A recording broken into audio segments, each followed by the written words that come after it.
Hello students, I am UC Sinha. Students, आज है solution chapter का थर्ड लेक्चर, ठीक है ना। सॉल्यूशन चैप्टर का थर्ड लेक्चर है, हम लोग स्टार्ट कर रहे हैं जिसमें कॉन्सेंट्रेशन ऑफ सॉल्यूशन। ये काफ़ी इंपॉर्टेंट पार्ट ये भी है, कॉन्सेंट्रेशन ऑफ सॉल्यूशन। हालांकि ये आप 11th स्टैंडर्ड में आप पढ़ चुके होंगे बेसिक कॉन्सेप्ट में, ठीक है। कॉन्सेंट्रेशन ऑफ सॉल्यूशन, मोलरिटी वगैरह ये सब टर्म आया होगा, 11th में आपने पढ़ा होगा। तो फिर भी एक बार रिवाइज भी हो जाएगा यहाँ पर। चूँकि सॉल्यूशन है तो कॉन्सेंट्रेशन तो होगा ही उसका, तो हम लोग इसमें कॉन्सेंट्रेशन से रिलेटेड हम लोग टर्म पढ़ेंगे, उस पर न्यूमेरिकल बनेगा। तो कॉन्सेंट्रेशन ऑफ सॉल्यूशन, तो चलिए हम लोग स्टार्ट कर रहे हैं कॉन्सेंट्रेशन ऑफ सॉल्यूशन। लेकिन स्टार्ट करें इसके पहले अगर चैनल सब्सक्राइब नहीं किए हैं तो चैनल को सब्सक्राइब कीजिए, लाइक और शेयर कर दीजिए। Thank you very much. चलिए स्टार्ट करते हैं कॉन्सेंट्रेशन ऑफ सॉल्यूशन। सबसे पहले बात करते हैं, जैसे सपोज दैट हमारे पास कोई सॉल्यूशन है। सॉल्यूशन के लिए हमने ले लिया इसमें वाटर है। इस वाटर में हमने मिला दिया शुगर, ठीक है ना। शुगर मिला दिया, शुगर का पार्टिकल डिजोल्व कर जाता है ना। जैसे शुगर प्लस वाटर, ये बन गया आपका सिरप, बन गया सिरप बन गया। इसमें थोड़ा सा लेमन वगैरह मिला दीजिएगा तो हो जाएगा हिंदुस्तानी कोल्ड ड्रिंक्स तैयार है ना। हिंदुस्तानी कोल्ड ड्रिंक्स है, क्योंकि पहले के लोग अगर कोई, जैसे अब हो गया कोल्ड ड्रिंक्स वगैरह हो गया, या कोई आते हैं तो गेस्ट वगैरह आते हैं तो हम लोग उनको वेलकम करते हैं कोल्ड ड्रिंक्स वगैरह से। लेकिन पहले के समय में कोई अगर आते थे तो उनको यही चीज मिलता था, सिरप मिलता था, मतलब शुगर प्लस वाटर, है ना, शरबत जिसको बोलते हैं। इसी से वेलकम किया जाता था। और उसके बाद पिलाने के बाद पूछते थे हम लोग तब कैसा है, तो फिर बोलते थे कि बहुत ज्यादा मीठा है, मोर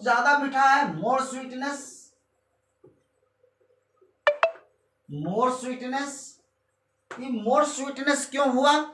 इसका मतलब हो गया कि जो सॉल्वेंट हमने जो वाटर लिया उसके रेस्पेक्ट में शुगर का क्वांटिटी ज्यादा था, मतलब जो रेस्पेक्ट में जो रेशियो होना चाहिए था उससे ज्यादा आपका शुगर उसमें है, तब ज्यादा मोर स्वीटनेस हो गया। उसके बाद हम लोग क्या करते थे, बहुत ज्यादा मीठा है, स्वीटनेस बहुत ज्यादा है, तो फिर ले जाकर के मैंने उसको क्या करते थे, उसमें क्या मिलाते थे, फिर वाटर मिलाया जाएगा ताकि स्वीटनेस कम हो जाए, यानी कि सॉल्वेंट का क्वांटिटी बढ़ा रहे हैं, है ना। तो फिर उसके बाद पिलाते थे, फिर पूछते अब कैसा है, तो बोलते थे कि अभी भी थोड़ा मीठा है, यानी कि मीठा अभी भी है ज्यादा, अभी भी स्वीटनेस बढ़ा हुआ है, बट जितना ये था उसके रेस्पेक्ट में अब थोड़ा सा क्या हो गया, कम हो गया, क्योंकि वाटर का अमाउंट बढ़ा दिए, इसलिए हुआ। फिर क्या करेंगे कि अभी भी वो बोले कि अभी भी मीठा ज्यादा लग रहा है, तो फिर से क्या करते हैं कि फिर और वाटर का क्वांटिटी बढ़ा रहे हैं, ठीक है ना। उसके बाद पिलाए तो बोले कि हाँ अब ठीक है। इसका मतलब ये हो गया कि किस पर डिपेंड कर रहा है, ये जो स्वीटनेस है अभी भी स्वीटनेस है, ये मोर स्वीटनेस था, इस स्वीटनेस से मैंने ऐसा आप कह सकते हैं, एक्सप्रेस करने का एक टर्म है ना। ये सब आपका कॉन्सेंट्रेशन टर्म है, ये सब स्ट्रेंथ है सॉल्यूशन का, है ना, ये सब स्ट्रेंथ है, यानी कि एक मोटा मोटी कह सकते हैं कि दिस इज कॉन्सेंट्रेशन। तो कॉन्सेंट्रेशन किस पर डिपेंड कर रहा है, इसका अमाउंट पर डिपेंड कर रहा है, सॉल्यूट का और सॉल्वेंट का अमाउंट, है ना। जैसे बहुत ज्यादा मीठा है तो पानी मिलाएंगे, अगर कम मीठा है तो शुगर का अमाउंट बढ़ाया जाएगा। तो ये अमाउंट पर कहीं ना कहीं अमाउंट पर डिपेंड कर रहा है, जिसके कारण स्वीटनेस बढ़ रहा है या स्वीटनेस घट रहा है। दिस आर कॉल्ड कॉन्सेंट्रेशन, इसी को हम लोग बोलते हैं कॉन्सेंट्रेशन बोलते हैं। तो सिंपली वे में क्वांटिटी पर डिपेंड कर रहा है। तो अब मैं इसको इस तरह से डिफाइन कर रहा हूं,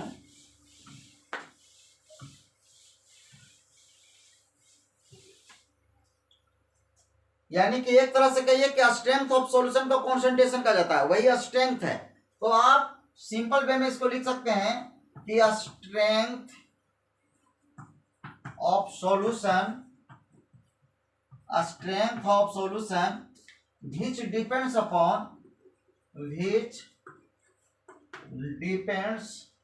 upon amount of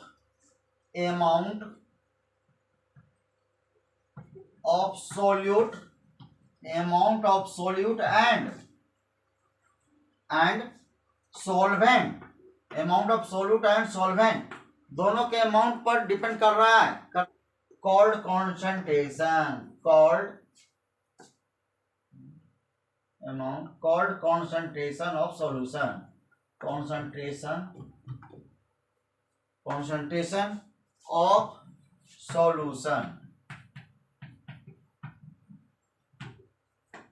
सॉल्यूशन कहलाता है, सॉल्यूशन का कॉन्सेंट्रेशन। यानी कि स्ट्रेंथ ऑफ सॉल्यूशन को हम लोग क्या बोलेंगे, concentration of solution which depends upon amount of solute and solvent, इस तरह से कह सकते हैं। ठीक है, जैसे मोलरिटी हो गया, ग्राम पर लीटर होता है, ये सब आपका कॉन्सेंट्रेशन है। ठीक है ना। तो अब चूंकि आपने 11th में पढ़ा होगा, इसको हम लोग दो तरह से डिवाइड कर सकते हैं, कॉन्सेंट्रेशन को दो नेचर में डिवाइड कर सकते हैं। कुछ तो होता है जो कि टेम्परेचर डिपेंडेंट वाला होता है ना, और कुछ टेम्परेचर इंडिपेंडेंट वाला होता है टर्म कॉन्सेंट्रेशन।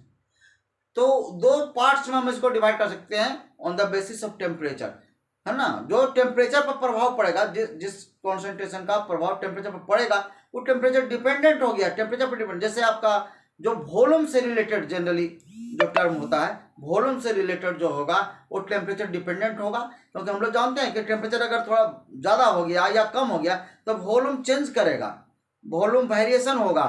अब वॉल्यूम वेरिएशन होगा तो कॉन्सेंट्रेशन चेंज कर जाएगा। हाँ, कुछ ऐसा भी कॉन्सेंट्रेशन है जो टेम्परेचर पर डिपेंड नहीं करता, कितना भी आप टेम्परेचर बढ़ा दीजिए या कम कर दीजिए, कोई प्रभाव नहीं पड़ता है। जनरली वो मास वाला जो टर्म होता है, जहां पर वॉल्यूम से टर्म नहीं होगा, मास से रिलेशन होगा, वो टेम्परेचर इंडिपेंडेंट होगा, वहां मास पर टेम्परेचर का कोई प्रभाव नहीं पड़ता जनरली। तो जो मास से रिलेटेड कॉन्सेंट्रेशन होगा वो टेम्परेचर इंडिपेंडेंट उसको बोलेंगे, और जो वॉल्यूम से रिलेटेड होगा वो टेम्परेचर डिपेंडेंट होगा। तो मोटा मोटी ये कह सकते हैं कि दो पार्ट्स में इसको डिवाइड कर सकते हैं। यानी कि कह सकते हैं कि कॉन्सेंट्रेशन जो है, concentration of solution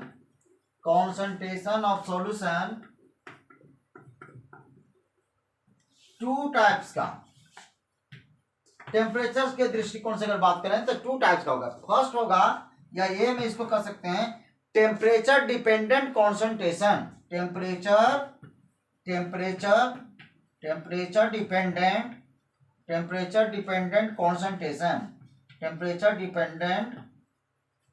concentration, temperature dependent concentration. और सेकंड क्या होगा, temperature independent concentration, temperature independent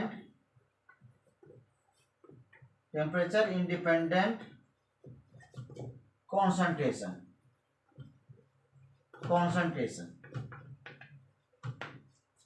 ठीक है, ये जनरली क्या होगा, वॉल्यूम रिलेटेड होगा, है ना कहीं वॉल्यूम जरूर होगा, लीटर में ml में होगा। तो ये जनरली क्या होता है, वॉल्यूम रिलेटेड जो भी वॉल्यूम का रिलेशन आएगा, चाहे तो सोल्यूट हो या सोलवेंट हो, है ना, वॉल्यूम रिलेटेड कॉन्सेंट्रेशन ही होगा। कॉन्सेंट्रेशन को शॉर्ट में इस तरह से लिखेंगे, तो वॉल्यूम रिलेटेड कॉन्सेंट्रेशन होगा ये। आइए क्या होगा, मास रिलेटेड होगा, यहाँ वॉल्यूम से कोई रिलेशन नहीं होगा, मास रिलेटेड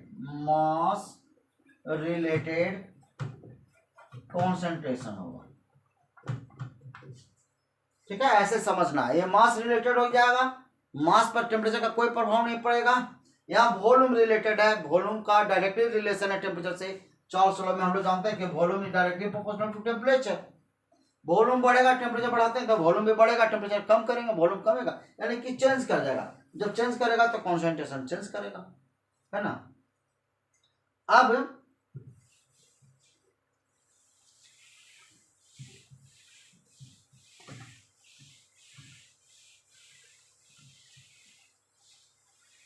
वन बाई वन करके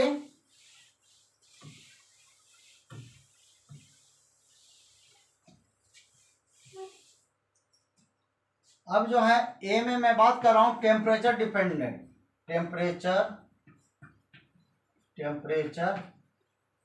dependent, temperature dependent concentration, temperature dependent concentration, इसमें आ जाएगा आपका टेम्परेचर डिपेंडेंट कॉन्सेंट्रेशन, इसमें आ जाएगा जैसे हम परसेंटेज टर्म की अगर बात करते हैं, परसेंटेज टर्म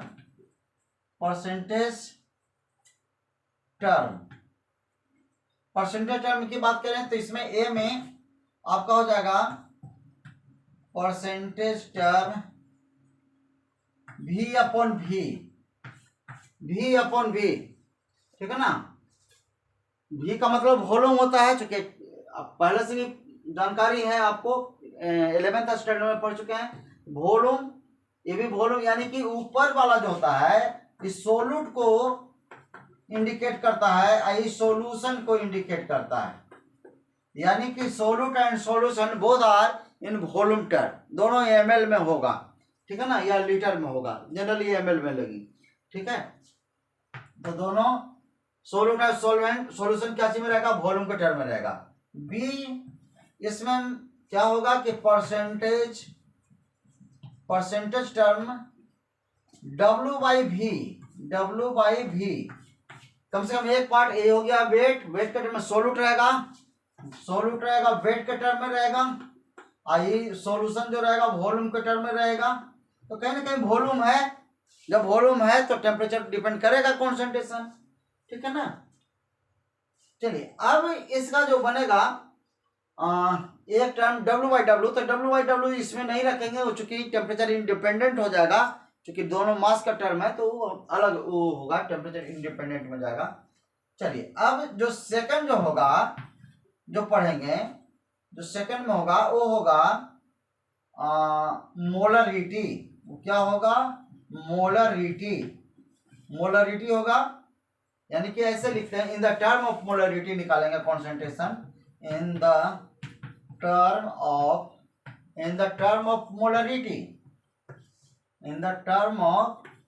मोलरिटी, चलिए थर्ड जो होगा ये हो जाएगा in the term of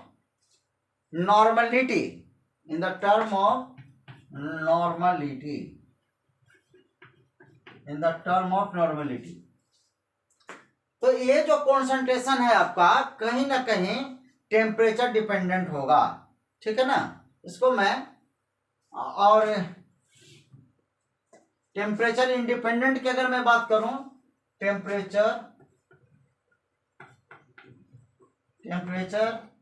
independent concentration की अगर बात करते हैं, इंडिपेंडेंट कॉन्सेंट्रेशन, तो इसमें होगा आपका, चलो यहीं पर मैं बोल देता हूं पहला, इसमें होगा, इसमें आएगा percentage term W by W, यानी कि दोनों वेट के टर्म में रहेगा, सोल्यूट और सॉल्यूशन दोनों वेट में लेंगे, तो जब वेट में लेंगे इसीलिए टेम्परेचर पर कोई प्रभाव नहीं पड़ेगा। चलिए इसका सेकंड जो होगा ये आपका बन जाएगा molarity, in the term of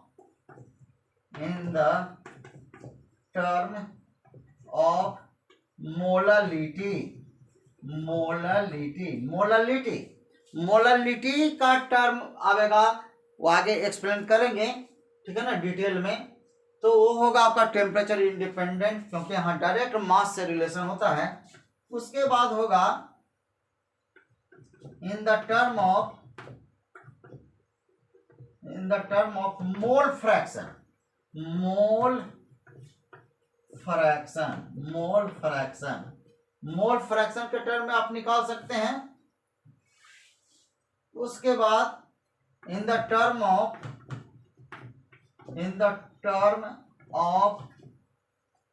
ppm।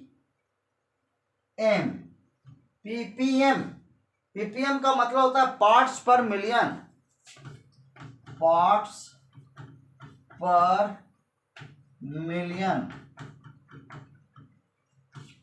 Million. और एक लास्ट है इन द टर्म ऑफ, उसी प्रकार से होगा PPB, in the term of PPB. ये हो गया बिलियन, हो गया पार्ट्स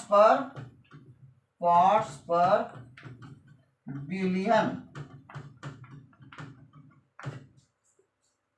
तो ये आपका ये टेम्परेचर डिपेंडेंट वाला टर्म था कॉन्सेंट्रेशन, और टेम्परेचर इंडिपेंडेंट वाला कॉन्सेंट्रेशन आ गया। ये कहीं ना कहीं मास से रिलेशन होगा, कहीं ना कहीं वॉल्यूम जरूर होगा, कोई कहीं ना कहीं वॉल्यूम से रिलेशन होगा। तो चलिए अब हम लोग वन बाय वन करके पढ़ते हैं। चलिए फर्स्ट जो है वो वन बाय वन करके टर्म को क्लियर करते हैं। फर्स्ट टर्म है इन the term of percentage, in the term of percentage. देखिए अगर केवल पहले अभी यूनिट की बात नहीं करते हैं, डायरेक्ट है परसेंटेज के टर्म। तब परसेंटेज के टर्म क्या क्या बात करते हैं, तो चूंकि सॉल्यूशन बनता है जिसमें सोल्यूट प्लस सॉल्वेंट होता है, तब जाकर सॉल्यूशन बनता है। अब चूंकि परसेंटेज टर्म कर रहा है, तब पूरा परसेंटेज का मतलब होता है, सेंट का मतलब 100 पूरा सॉल्यूशन आपका 100 पार्ट्स लेते हैं। तो उसमें ये देखना है कि सोल्यूट कितना पार्ट्स है। 100 पार्ट सोल्यूशन यानी कि टोटल हो गया, टोटल का मतलब सोल्यूट प्लस सॉल्वेंट दोनों आ गया कंपोनेंट, और टोटल मिल करके कितना है 100 पार्ट। 100 पार्ट्स में कितना पार्ट सोल्यूट है, this is called percentage part. ठीक है, the number of parts, the number of parts, the number of parts of solute, the number of parts of solute present in 100 parts, 100 parts of solution, 100 parts of solution is called percentage term, is called percentage term. ये percentage term कहलाता है। 100 part solution में कितना part solute है। देखिए example लेते हैं, let x part of solute, x part of solute is present in y parts of solution, y parts of solution। अगर पूरा सॉल्यूशन अगर ले लें, अगर गिवन है कि y पार्ट सॉल्यूशन है, उसमें x पार्ट क्या है सॉल्यूट है, इसका परसेंटेज टर्म क्या होगा, तो लिखेंगे कि सिंस इन सॉल्यूशन कितना y पार्ट्स है, तो in y parts of solution, by part solution में कितना पार्ट सोल्यूट है, एक्स पार्ट सोल्यूट है। तो in y part of solution x part of solute is present. Therefore चूंकि परसेंटेज निकालना है, तो चूंकि पूरा सॉल्यूशन बाई पार्ट्स में एक्स पार्ट है, तो 100 पार्ट्स में कितना होगा, 100 पार्ट्स ऑफ सॉल्यूशन में हो जाएगा एक्स बाई वाई इंटू 100। ये आ गया आपका, निकल गया है ना, इतना पार्ट सॉल्यूशन रहेगा। तो परसेंटेज टर्म इक्वल टू क्या हो गया, परसेंटेज टर्म इक्वल टू हो जाएगा एक्स बाई वाई। तो एक्स क्या हो गया, पार्ट्स ऑफ सॉल्यूट है, एक्स पार्ट ऑफ सोल्यूट। देखिए एक्स पार्ट ऑफ सोल्यूट, तो ये क्या निकल गया, parts of solute, parts of solute. Y, ये वाई क्या है, प्रेजेंट है वाई पार्ट्स ऑफ सॉल्यूशन। तो ये वाई नीचे जो आ गया, ये वाई पार्ट्स क्या है यानी कि पार्ट्स ऑफ सॉल्यूशन हो गया, ये पार्ट्स ऑफ सॉल्यूशन हो गया, आई इंटू 100। ये आपका निकल गया परसेंटेज टर्म, ये आपका परसेंटेज टर्म निकल गया।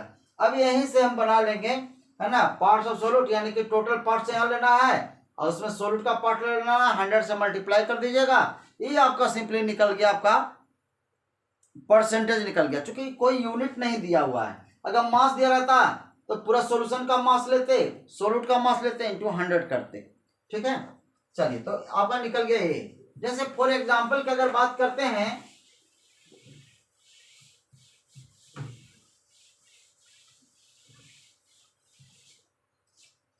ना, एक एग्जांपल ले लेते हैं, एक problem, calculate the percentage of solute.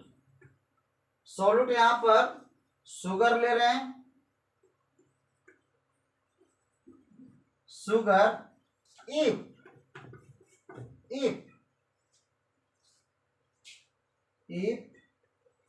25 parts of solute is dissolved in 500 parts of solution। कुछ इस तरह से क्वेश्चन दिया हुआ है ना, यूनिट नहीं बताया तो पार्ट्स हम लोग ले रहे हैं। ठीक है ना, तो कैसे बनेगा, बस बन जाएगा, परसेंटेज हमको निकालना है सोल्यूट का, तो परसेंटेज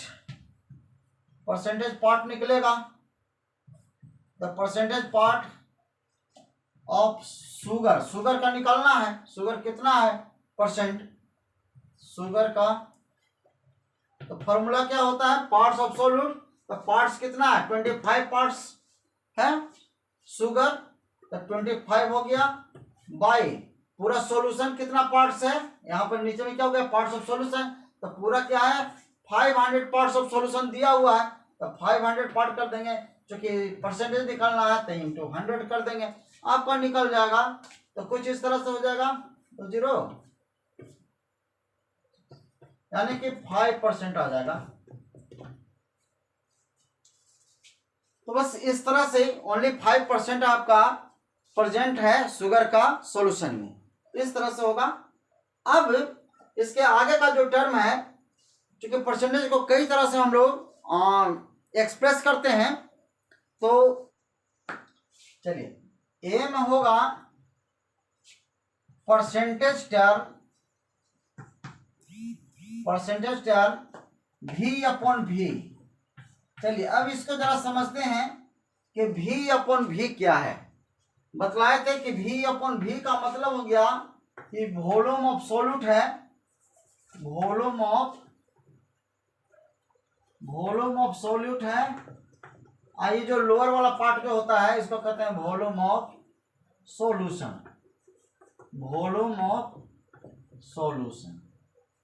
इस तरह से होता है। तो वॉल्यूम ऑफ सोल्यूट नीचे वॉल्यूम ऑफ सॉल्यूशन, जो कि परसेंटेज टर्म है, इसको हम लेंगे लीड ml का टर्म में लेंगे। ठीक है ना, इसको क्या लिख सकते हैं कि इट इज डिफाइंड एज, इसको हम डिफाइन कैसे करेंगे, it is defined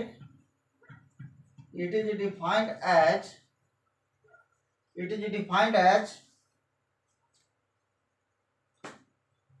the parts of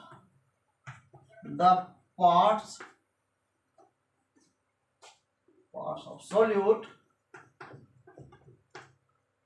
bye volume लेना है, parts of solute by volume का मतलब ml में आप ले सकते हैं, by part of volume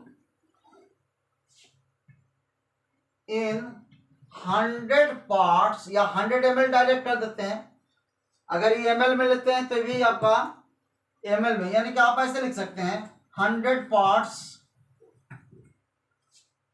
by volume of solution, क्योंकि वॉल्यूम के टर्म में लेना है सॉल्यूशन को भी, लेकिन 100 पार्ट्स में लेना है। तो 100 यहाँ चूंकि ml में लेते हैं तो इसको भी ml में लेना पड़ेगा, इसको भी ml में आप ले सकते हैं। तो क्या होगा, अब डायरेक्ट आप लिख सकते हैं, लिखेंगे कि लेट, उसी तरह से लिख लेंगे x ml, इस बार वॉल्यूम है तो ml में ले लेंगे, x ml सोल्यूट ml में लेंगे, तो x ml of solute is present इन, या इज डिजोल्व कर देते हैं, is dissolve in y ml of solution, y ml of solution, x ml of solute is dissolved in y ml of solution।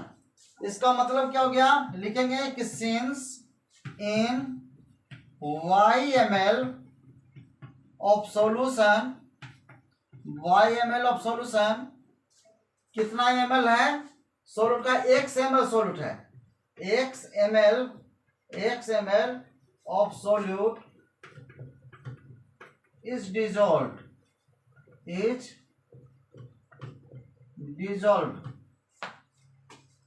therefore in 100 ml में कितना होगा, चूंकि percentage निकाल रहे हैं तो y ml में जब x में ml है तो 100 ml में सॉल्यूशन में कितना हो जाएगा, x ml by y ml into 100 हो जाएगा। ये x ml है, ये भी ml है, ये भी ml है, यानी कि फाइनली कह सकते हैं देयरफॉर परसेंटेज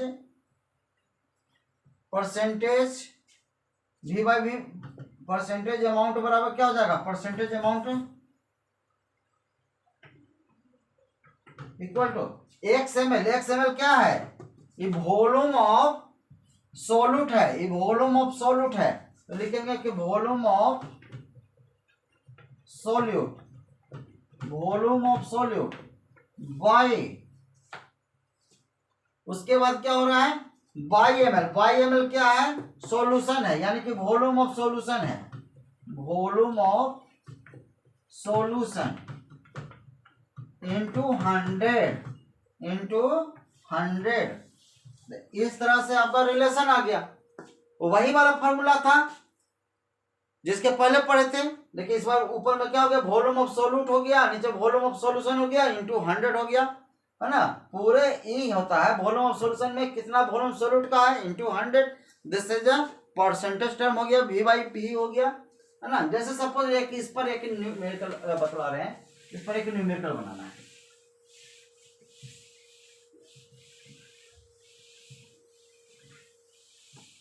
जैसे इस पर एक प्रॉब्लम देते हैं, कैलकुलेट द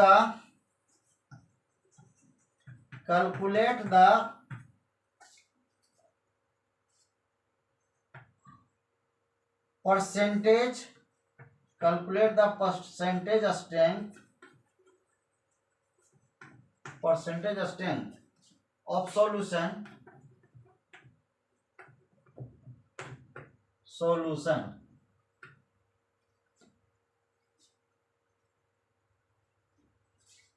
निकालना, if 500 ml of H2SO4, 500 ml of H2SO4 is dissolved in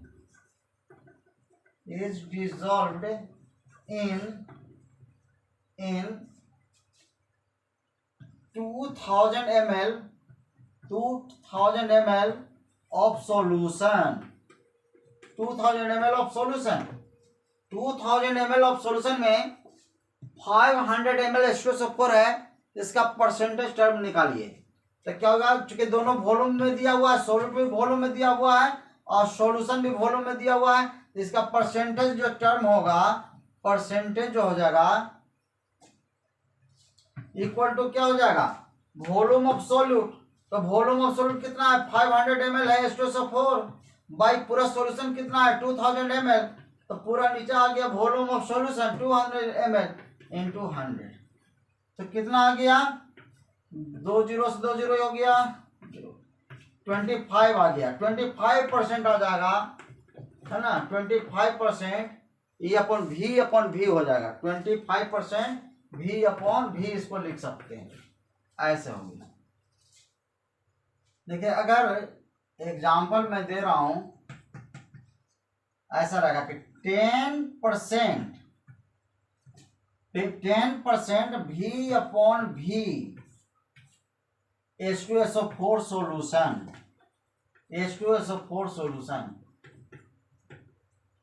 इसका मतलब क्या होगा, एक लैंग्वेज है, ठीक है ना, एक लैंग्वेज है। देखिए इतना इंपॉर्टेंट ये सब टर्म है सॉल्यूशन माने कॉन्सेंट्रेशन, कि कहीं ना कहीं आप जब आप प्रैक्टिकल करने जाते हैं लेबोरेटरी में, या कोई भाइवा वगैरह भी पूछा जाएगा, तो जनरली इस टर्म से ही पूछा जाता है। जनरली बहुत सारा इसका जो यूज है, मोलरिटी वगैरह आगे पढ़ेंगे, तो कहीं ना कहीं प्रैक्टिकल में, यानी कि जब आप जाएंगे लैब में जाएंगे तो इसका यूज होता है। भाइवा भी जनरली इससे पूछा जाता है, तो बहुत ही बढ़िया। अगर आपसे है कि 10% है भी H2SO4 सॉल्यूशन, है ना, या इसको ऐसे लिख सकता है कि 10% H2SO4 सॉल्यूशन। देखिए कैसे भी लैंग्वेज बना सकता है भी, ऐसा है। तो इसका मतलब क्या हो गया, इसका मतलब हो गया कि 10% है, और चूंकि दोनों वॉल्यूम में है तो इसको मैं लिखूंगा कि 10 ml ऑफ H2SO4, सोल्यूट आपका H2SO4 है, सोल्यूट आपका H2SO4 है, तो 10% का मतलब हो गया कि 10 ml वॉल्यूम है, 10 ml ऑफ H2SO4 सोल्यूट का होता है, सोल्यूट आपका H2SO4 है, तो 10 ml of H2SO4 dissolved in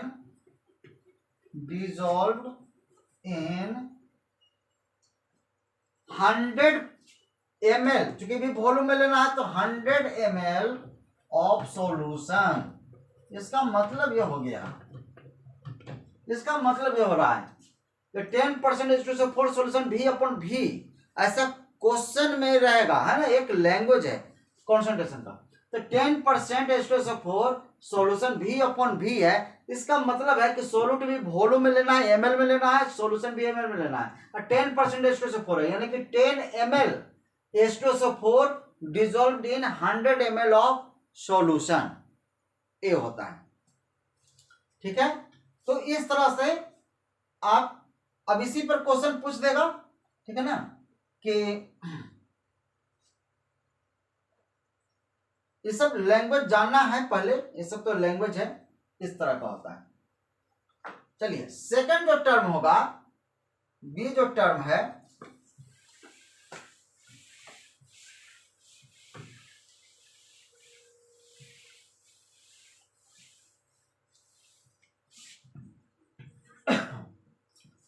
percentage term W/V है, W/V। तो इसका मतलब हो गया कि ऊपर में जो वेट है, यानी कि मास भी कर सकते हैं, यहां पर मास ऑफ सॉल्यूट है, और नीचे में वॉल्यूम ऑफ सॉल्यूशन है, वॉल्यूम ऑफ सॉल्यूशन है, ऐसा है। इसका मतलब क्या हो गया कि पूरा सॉल्यूशन कितना लेना है, 100 ml, 100 ml में कितना ग्राम सोल्यूट है, क्योंकि सोल्यूट को क्या चीज में लेना है, ग्राम के टर्म में लेना है, मास के टर्म में लेना है। तो find as it is defined as the number of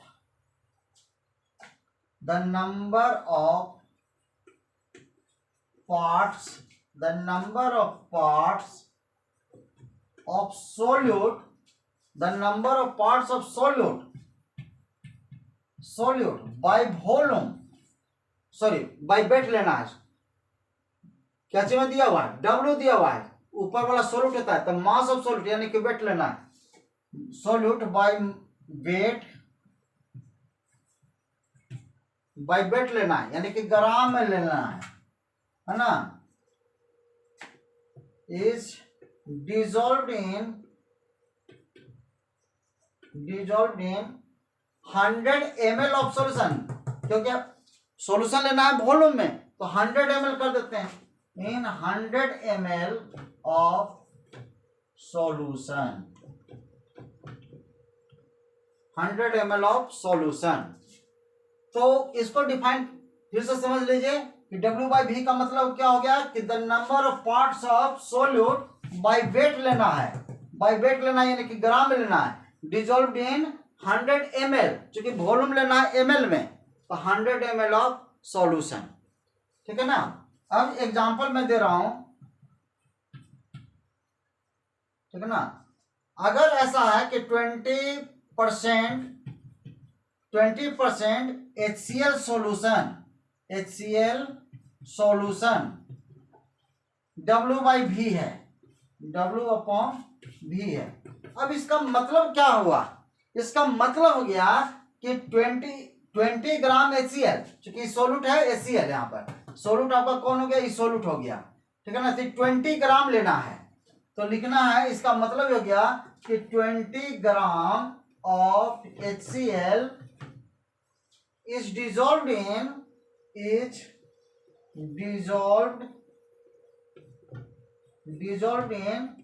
कितना सॉल्यूशन है, सॉल्यूशन वॉल्यूम में लेना है तो 100 ml, क्योंकि परसेंटेज टर्म है, तो 100 ml ऑफ सॉल्यूशन। बस इसका मतलब सिर्फ ये होता है। ठीक है, तो ये चीज हो गया, परसेंटेज टर्म हो गया। ये सब आपका कहीं ना कहीं टेम्परेचर पर डिपेंड करेगा। अब मैं बात कर रहा हूं मोलरिटी का। ठीक है ना।